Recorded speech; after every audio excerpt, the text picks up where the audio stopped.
சீனா மற்றும் பூட்டான் ஆகிய நாடுகளின் தூதர்களை ராகுல் காந்தி சந்தித்தது உண்மைதான் என காங்கிரஸ் கட்சி ஒப்புக்கொண்டுள்ளது. இந்த தகவலை காங்கிரஸ் செய்தி தொடர்பாளர் ரந்தீப் சிங் சுர்ஜேவாலா தெரிவித்திருக்கிறார்.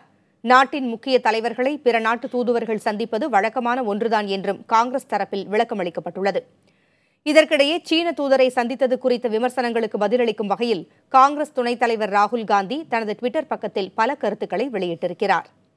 எல்லையில் 1000 சீன வீரர்கள் அத்துமீறி இந்தியாவிற்குள் நுழைந்த நிலையில் அந்நாட்டு அதிபரோடு ஊஞ்சலில் அமர்ந்து பேசுபவன் நான் அல்ல என்று ராகுல் காந்தி கூறியிருக்கிறார். அண்மையில் சீனாவில் அதிபர் ஜின்பிங்குடன் மோடி ஊஞ்சலில் அமர்ந்து பேசிய படத்தையும் அவர் பதிவிட்டிருக்கிறார். சீன தூதர் தன்னை சந்தித்தது குறித்து கவலைப்படும் மத்திய அரசு இரு நாடுகள் இடையே பதற்றமான சூழலில் அமைச்சர்கள் 3 பேர் சீனாவிற்கு பயணம் சென்றது ஏன் என்றும் கேள்வி எழுப்பியிருக்கிறார்.